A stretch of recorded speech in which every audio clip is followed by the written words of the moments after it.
You're in a good place now. You are listening to Perspectives with Ashley Burgess. Welcome back live to Live Your True Life Perspectives, and I'm your host, Ashley Burgess. On today's show, I want to talk about how life is prior to getting our shit together. You know, oftentimes we talk about, getting our lives together and formulating a plan, and a lot of us like to just call it putting the shit together, getting it together. And what is life prior to that? Because I think oftentimes we try to get to the next level, we try to work, we try to overcome certain situations, and some of us have already worked on that, and we don't really see how far we've come.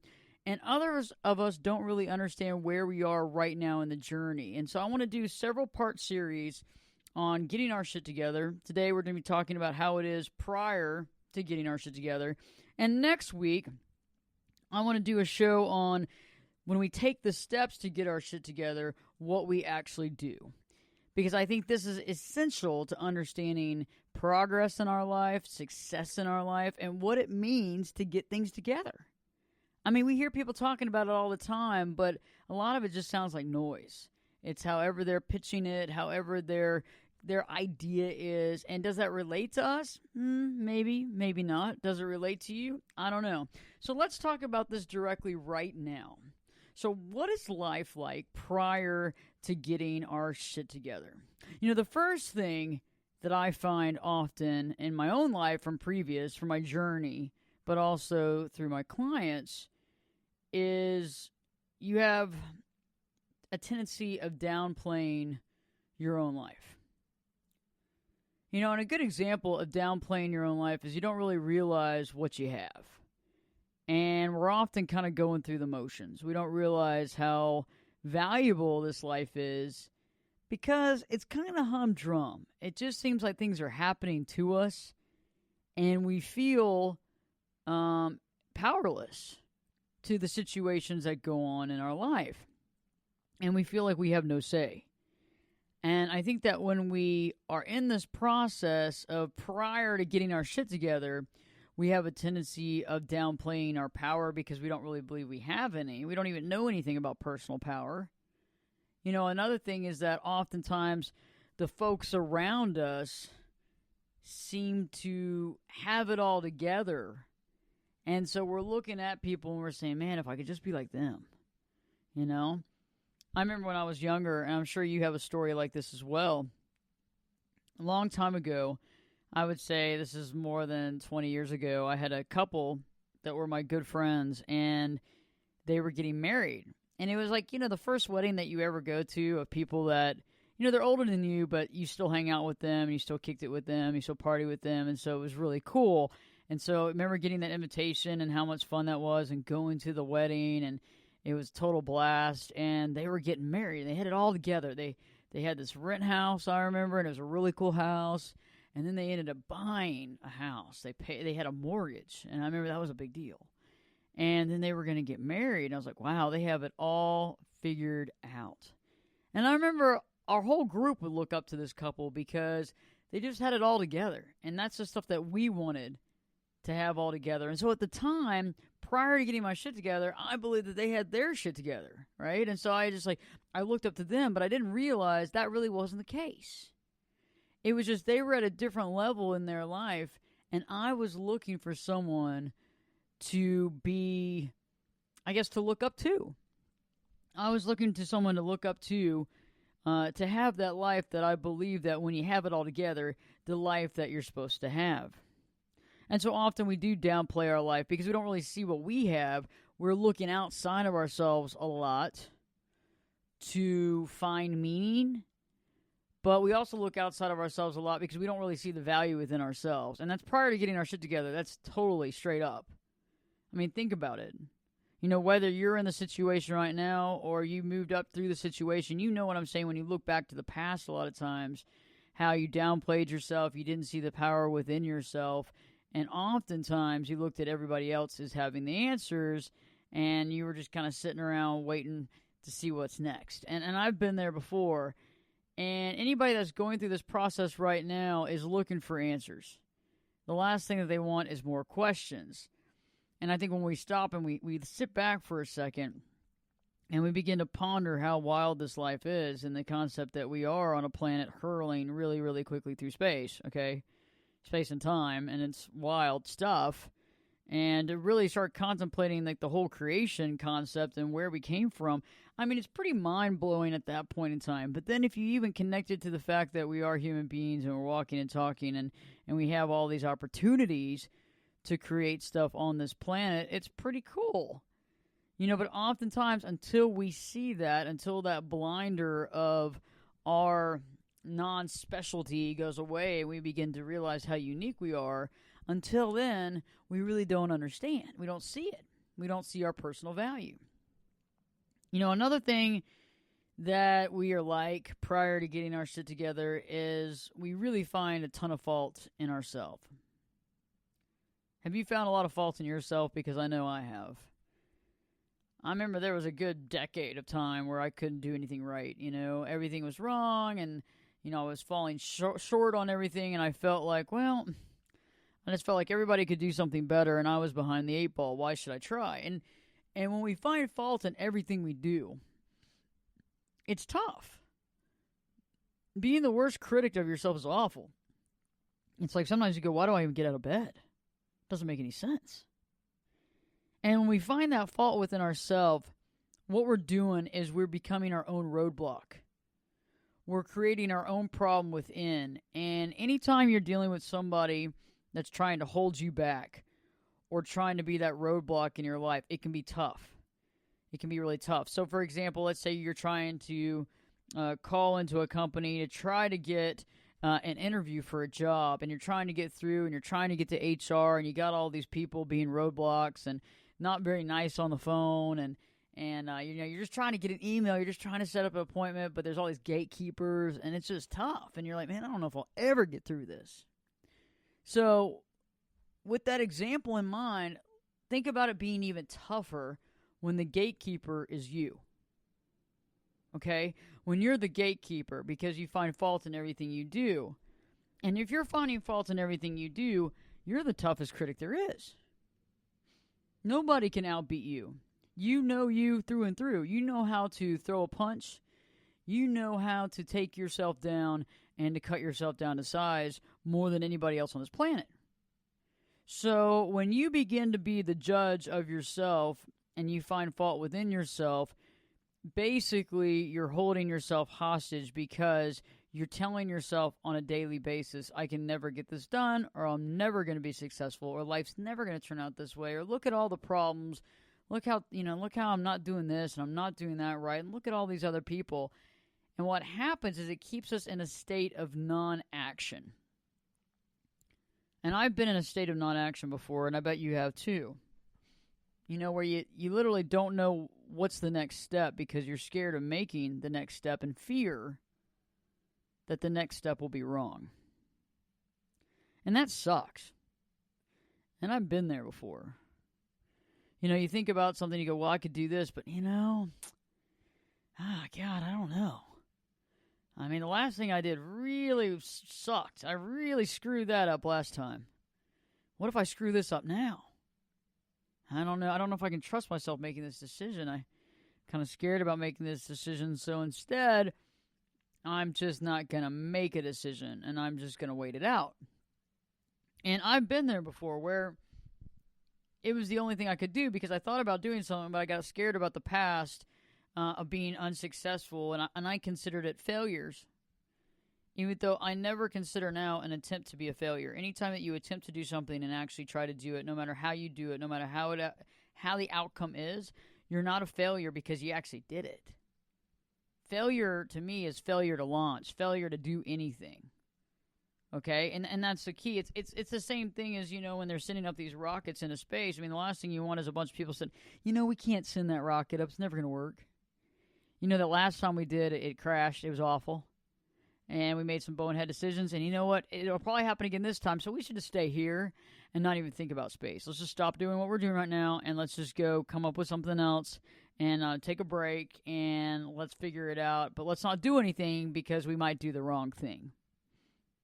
And I think anytime in life that you try something, even if like it's a rocket that burns up in a huge flame, you still tried it and you learn from your mistakes. And you can do better the next time. And I feel that life is a learning process. I mean, it's like a classroom. Remember when you were in school, particularly like elementary school, middle school, and high school? College is a little bit more at your own pace, you know? But when you were, under 12th grade, you showed up at class at a certain time. You had classes. You had your lunch period that you had to be at.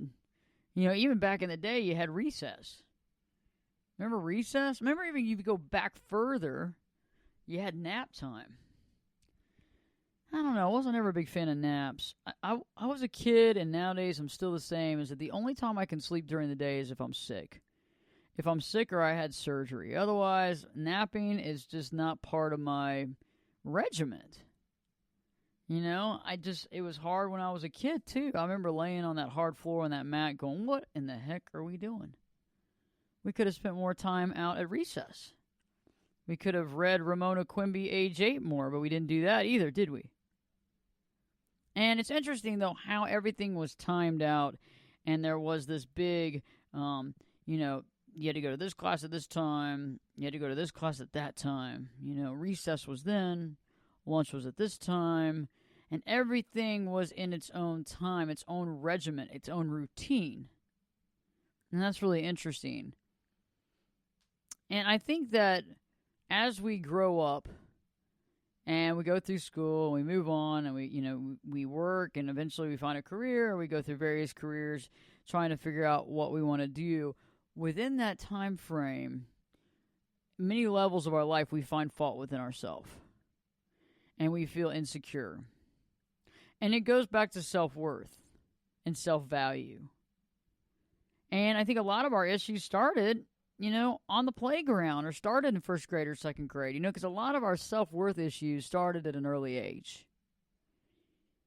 And I think that's one of the biggest things that people have to deal with in their life, is finding that. I mean, I have some clients that are in their 50s and 60s that before coming to me didn't realize their value. Had never been taught that.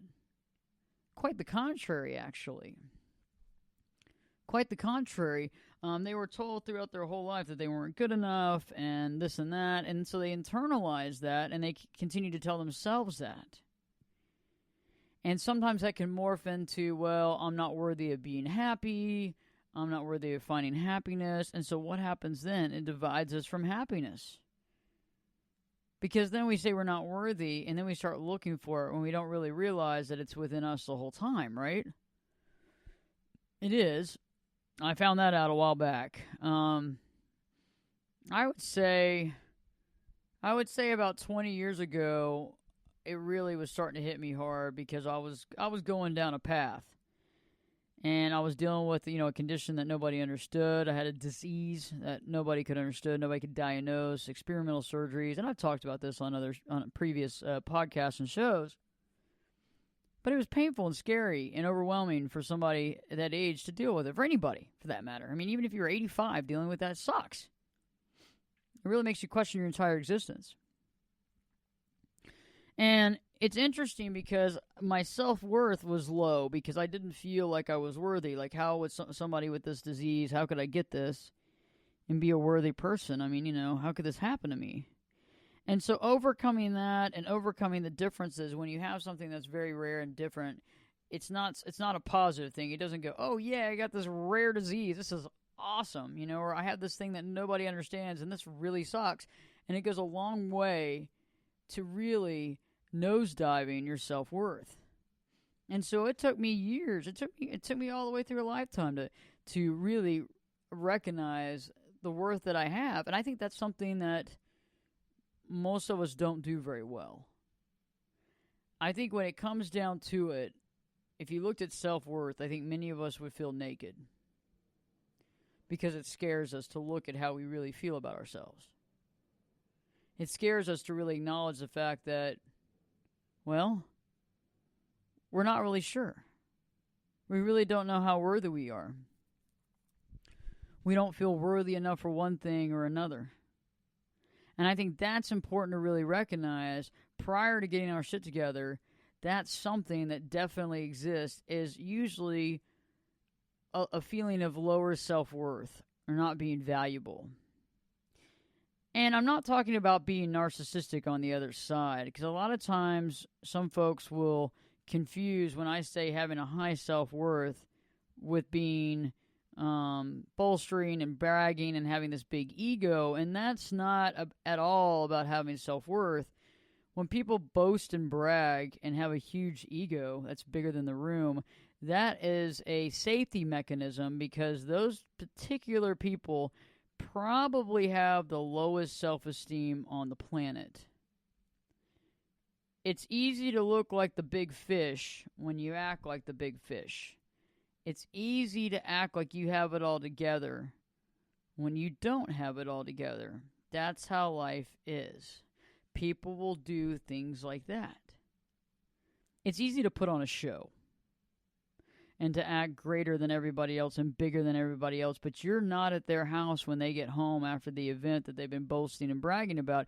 You don't see them fall to pieces. And so I'm not saying that self-worth is based on boasting and bragging and ego. It's quite the opposite. When you meet someone that actually values their self-worth and sees it, they won't boast or brag.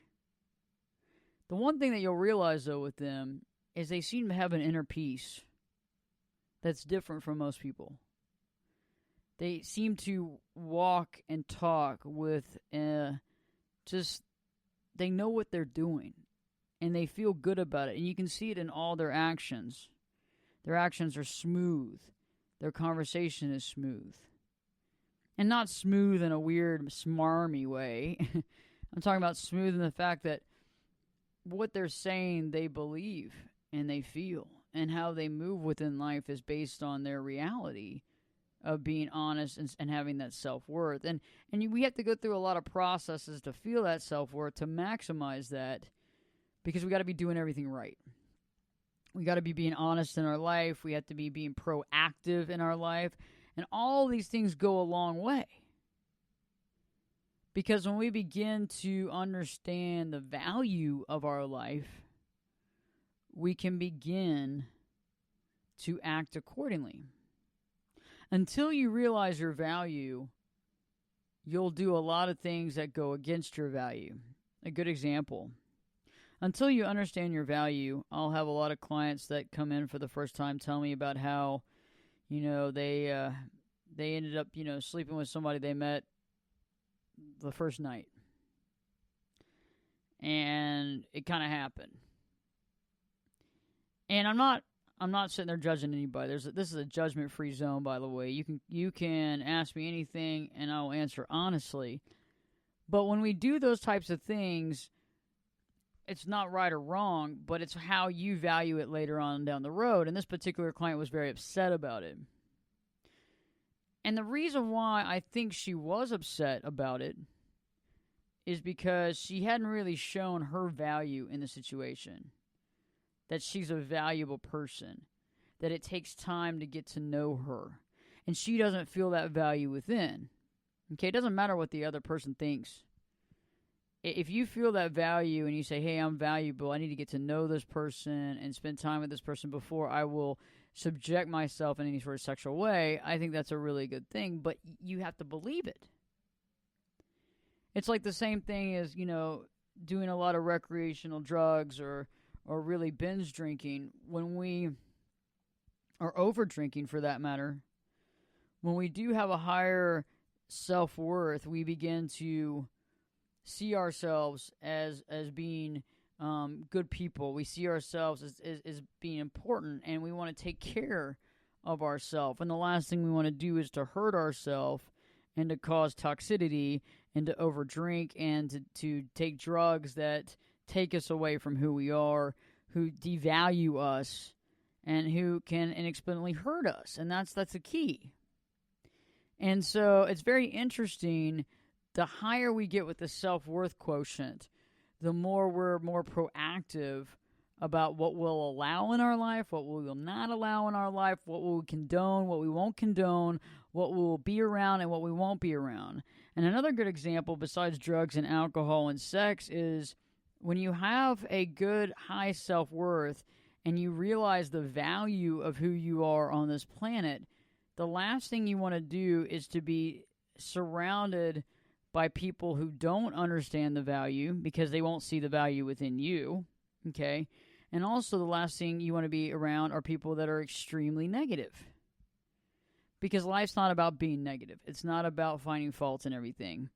And folks that do that haven't gotten their shit together, but they don't even realize that they have shit to get together.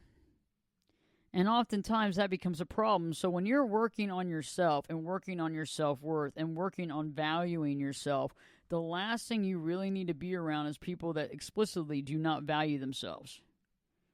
Because what happens is that you're not around the people that you need to be around to even work to bring yourself up.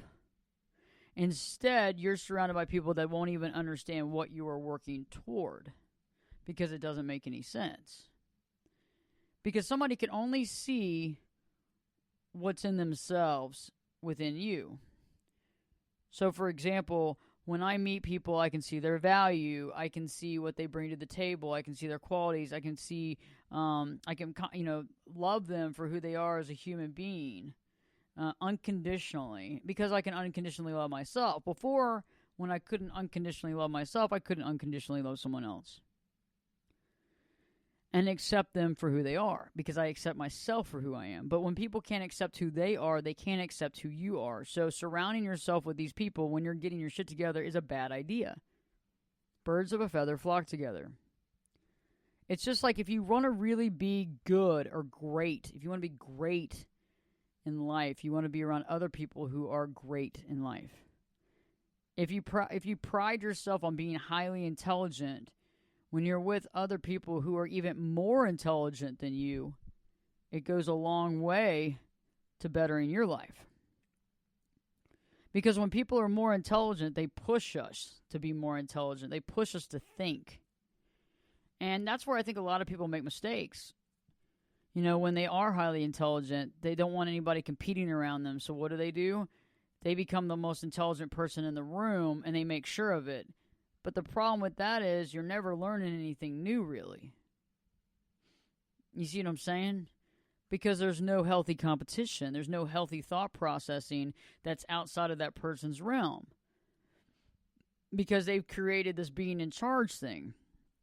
And it's kind of the same, in a similarity, when you're trying to better yourself and you're working at bettering yourself. You want to be around other people who have already worked on that, constantly working on that, and maybe even in a higher frequency place, because it gives you something to work toward.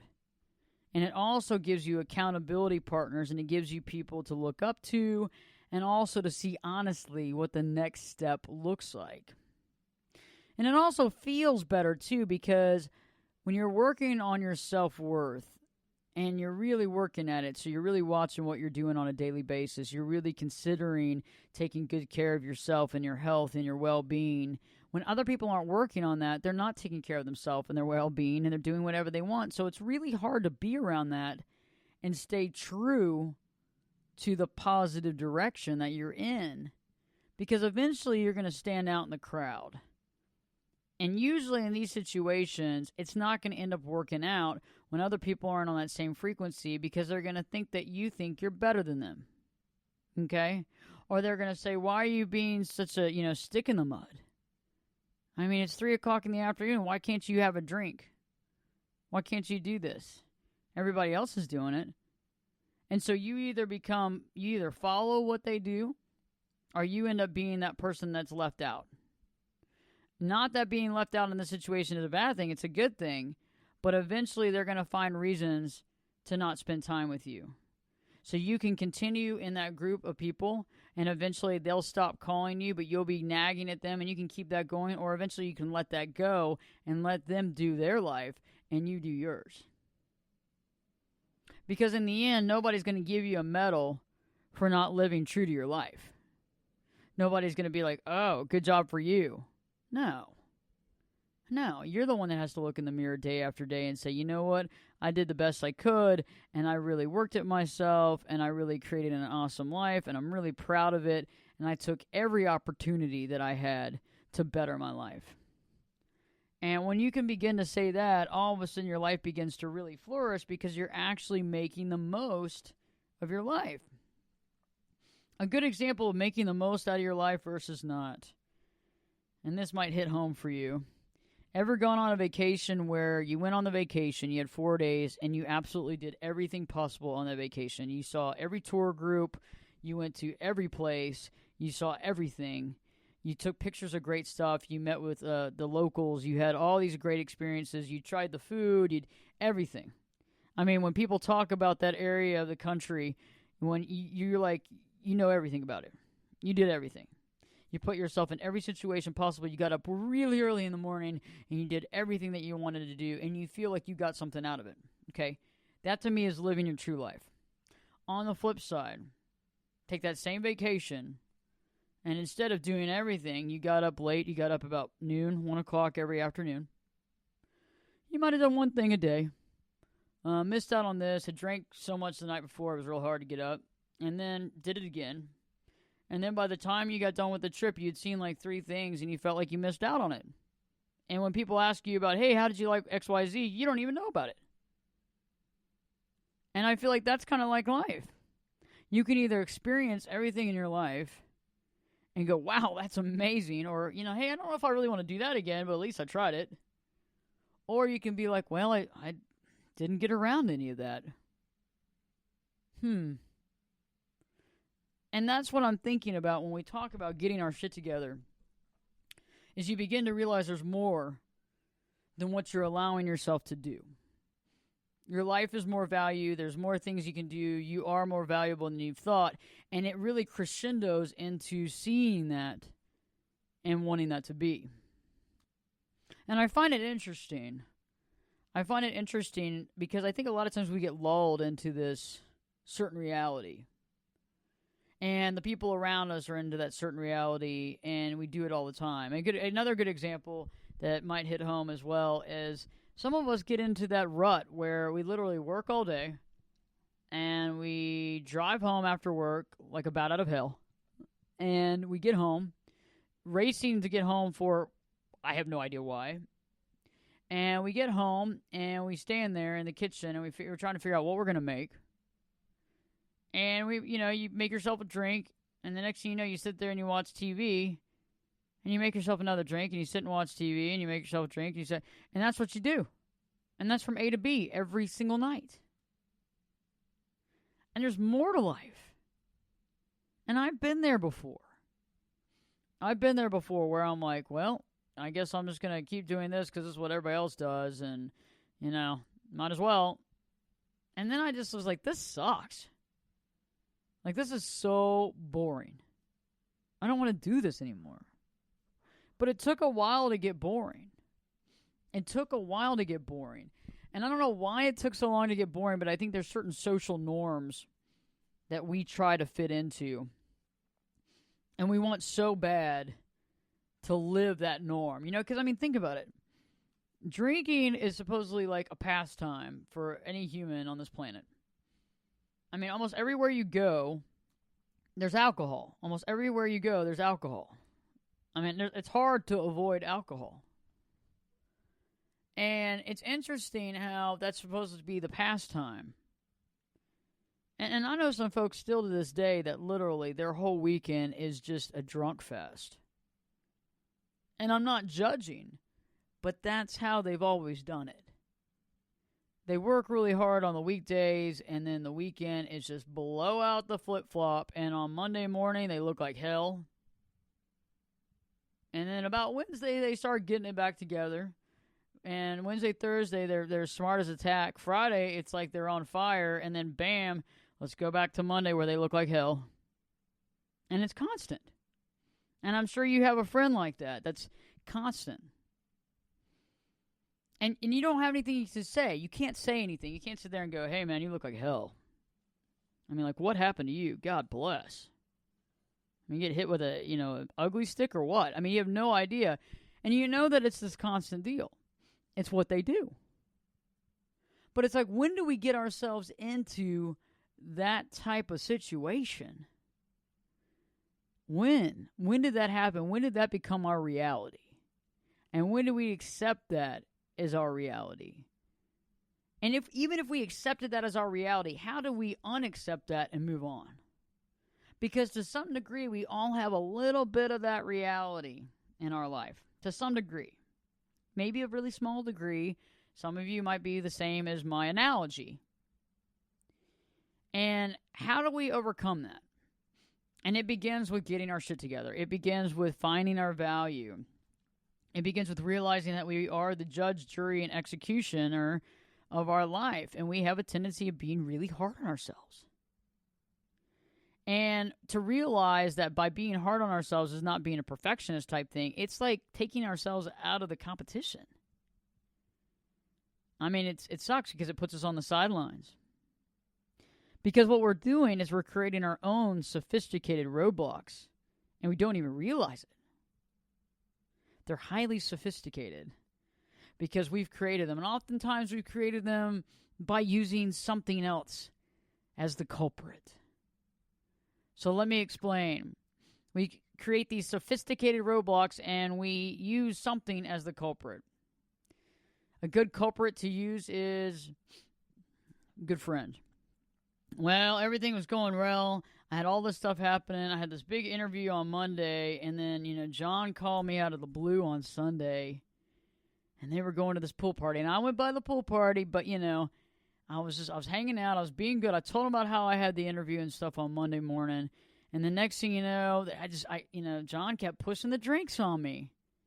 And I didn't want to be the one that wasn't drinking. I had a couple, and the next thing you know, a couple turned to 5, 10. Anyway, I missed my interview. I didn't get there, and I've been wanting this job for a long time. So we don't really see the fact that we created the roadblock because we should have never been at the pool party to begin with. And even if we went, we should have never drank because the value of that interview should have meant more. Hence, the sophisticated roadblock, though, appears to be John because John was the reason why we were there. So John really is the problem, not us. And we are more and more sophisticated every day with different things. Like prescription drugs can be a very sophisticated roadblock. I've always taken this, and it's always worked for me. And I've been on this pill for 10 years. And, a lot of times when I have some clients that come in and they're looking for a new psychiatrist because they've been on a pill for 10 years, I go, well, have you been on the pill for 10 years because it's really working? Because I don't know of a lot of medication that works for that long period of time except for certain things for regulation and regulatory stuff. But I think a lot of it is just going through the motions and the belief that it works. And I'm not going to tell somebody one thing or another on that because I'm not a psychiatrist. But at the same point, I feel like that drug becomes the roadblock. And you'll hear some clients saying, well, if I don't have that drug and I'm out of it, then I can't do this and I can't do that based on this drug.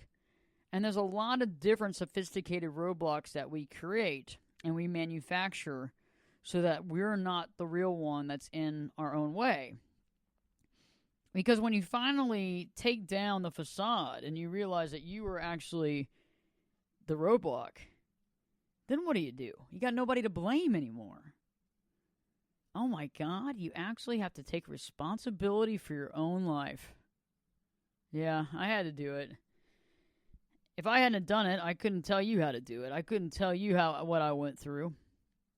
Yeah, I finally realized after a lot of BS and crap that I did to myself that I was my own roadblock. Then I realized that I couldn't blame anybody else. Then I realized that my sophisticated roadblock concept when I would go to places and based on, well, so-and-so was the problem, or if I shouldn't have been there, if I wouldn't have been there, that would have been fine. And I realized, okay, I have to be responsible for my own actions, and I have to be responsible for what I do. And once I took responsibility for my actions and realized what I was doing to myself, all of a sudden, at first it got harder, but then life got a lot easier.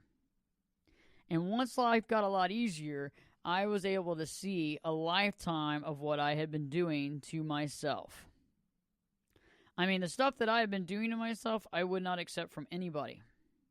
Nothing. That's like what your enemy would do to you. Totally setting you up to fail.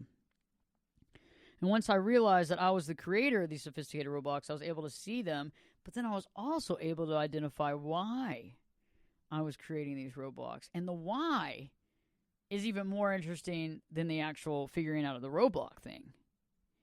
Because why you do something is kind of like deep-seated. It's got a long, rich history. why you do something. And most often it goes back to the feeling of a low self-worth. And it goes back to the fact that for some reason we're doing stuff because we don't believe that we deserve to be happy for some reason, one way or another. And that is a game changer. When you begin to figure out why you do that, why you create that roadblock, all of a sudden you begin to understand the things that have been deep-seated within your brain, the stuff that you're holding on to, the stuff that you've got to eventually let go. And it makes a ton of sense, but these things could be kind of in the very back of your mind, and you're not really thinking about it, or you don't even know it exists. And then that's when you begin to start doing some real soul searching, and you begin to honestly beginning to get your shit together. That's just the way life is. Because you're actually taking the time to figure out why you do what you do instead of just running through it. Because most people on this planet are just going through the motions. Because they don't think there's anything more. And they're scared to get to know themselves. They're scared. And it's not until you realize that you got to get to know yourself, because the longer you put it off, the more painful it'll be. When you finally do get to do it and you get past all the crud, your life becomes a lot richer and more valuable. And you begin to see the silver lining that before was covered up. And as we realize these roadblocks and realize why we've created them, we then begin to realize that within our mind we have certain thoughts. And we begin to realize that we're thinking certain things in our mind. And that's when we begin to kind of look to our thoughts to see what we're thinking. And I know there's some folks out there right now that are like, I know exactly what I'm thinking at all times. You know, what are you talking about? But that's not necessarily true unless you've really gone through the process and overcome a lot of these issues and found your true self and unconditionally loving yourself and gone through the meditation process and been able to clear your mind completely. You're not really truly aware of all your thoughts. Okay? Because back in the day, I wasn't really either. And a lot of times we have what I call a negative broken record.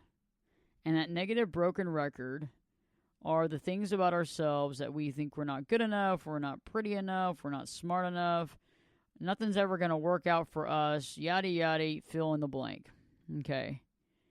And some of us, you can actually hear that record a little bit, especially when you're talking, like when I'm in session with a client. When they're talking about whatever was going on that day or what they're dealing with or what's stressing them out, they have a tendency of saying things in that talking process that identifies that negative broken record. Like, so-and-so did this, and I was walking in there, and things never work out for me. And it just seems like I'm always behind the 8 ball, and people are always taking advantage of me. Now, those comments alone, people are always taking advantage of me, is a very good example of one that I hear as a lot of people's broken record, at least a part of their broken record. I can't trust anybody, and people always take advantage of me. And what happens with that part of a broken record is you're always assuming that people are going to do you wrong. You're always looking for the worst in everybody because you assume that it's already there because they have no good side in your mind. And then you're waiting for people to screw you. You know, a lot of times, too, you'll find somebody that says, well, they never listen to me and they don't care about me. I'm not smart enough for them, apparently. All these comments begin to be the doctrine in your brain. And after you say something more than, I think, 6 times, especially something's negative more than 6 times, I think it becomes part of your law. Because our mind is kind of like the law. So if I say everybody's out to get me like 10 times, and I believe that, over a period of time, I'm going to assume that everybody's out to get me. I'm going to have a problem probably being in public. I'm probably going to be stressed out about dealing in certain public situations with socializing. I'm also going to be looking for the knife in my back every time I talk to somebody and assuming that whatever they're saying to me is full of crap. And that's just from an outside perspective. A lot of people's broken records are based solely on themselves. I'm not smart enough. I never went to college. I'm never going to get that job. They're never going to see this. Or I'm always going to be alone. That's another one that I hear a lot. I'm always going to be alone. Nobody loves me. And if you're always going to be alone, even if you want to get married and settle down, if you believe that you're always going to be alone, you've created that. That's the law. If you constantly are telling yourself, I'm always going to be alone, I'm always going to be alone, you're always going to be alone. Because even if people are trying to hang out with you, you're not going to see it that way. You're not going to understand it. Because you're looking through life in a certain perspective that says you're always going to be alone. And when that's the case, you can't change that unless you change that negative broken record and change your perspective. And our language is king, and our thoughts are things. And when we begin to realize that our language is king and our thoughts are things, we begin to understand the value of who we are as a human being. What you think comes and becomes our reality. So, literally, if you feel like you're always going to be alone, you're going to always be alone. If you feel that people are always going to stab you in the back, they're always stabbing you in the back. Because you're not looking for what you're looking for. On the flip side, if you know and you tell yourself, I'm always going to be surrounded with, I'm going to be surrounded by amazing people, whatever that change affirmation that you use. And it's got to be exact, and it's got to be in the present moment. But if you work on that to overcome that negative broken record, you can overcome it. But it's interesting how our mind, it sucks like the negative stuff in faster than the positive stuff. It's easier for you to remember something negative that somebody tells you over something positive. So it takes double time for the positive to actually work. So a good example is if somebody says that you're never going to do this, or you're never going to make the team, you're not talented enough, it's never going to happen for you. You're going to remember that more than you're going to remember somebody saying, wow, you're the most valuable team player on this team. You're the most valuable player. And you know why that is? It's because you actually believe the first thing more than you believe the second thing. You actually believe you're no good. Because if you actually knew and believed in how good you were, you would accept the compliment on the second concept, and it would maximize your own belief system and who you truly are. That was profound. And so that's the key. And if you want to rewind that again, you can, because I'd love it. That's the key right there. That's from A to B. And so if you think about it, the way we think about ourselves, especially if it's negative, literally becomes ingrained. And so we have to rewrite that and believe. And the process of changing our belief from negative to positive is created by in real time affirmations, but better yet, it's a change in our full on perspective and value of our life. And that's the biggest thing that we can begin to do while we're getting our shit together. If you'd like to ask me some questions, or you have some comments, or you'd like me to talk about a certain subject or help you with a certain issue that you're dealing at right now and you're dealing with that you would like to be worked with or kind of walk through the process, I'm here. Go to ashleyburgess.com, Ashley, BERGES.com, Ashley, BERGES.com. Click on the contact page, fill out that email, and send it to me. And I won't use your real name. I don't have to. If you want me to, I can or not. And I will answer some of those questions in the next show. And I look forward to hearing your perspective as well on show ideas, and I'll bring that up during the live podcast as well. In the meantime, check out my YouTube channel. It would be really cool if you become a part of the community. And check out the channel, subscribe to the Ashley Burgess YouTube channel, and let me know what you think about the videos. if there's some content that you think I should have up there, I'd like to hear from you because I like to hear a new perspective and I like to hear from my valuable listeners. Next podcast, I'll be talking more about when we're actually taking the steps to get our shit together and what we do when we're taking those steps and how that actually looks. Thank you for listening to Live Your True Life Perspectives. I look forward to next week's show. And in the meantime, go on and reach out to me and I can actually work with you here on the show. Live Your True Life Perspectives with your host, me, Ashley Burgess, will be back in. I'll be back this time in 3 shakes.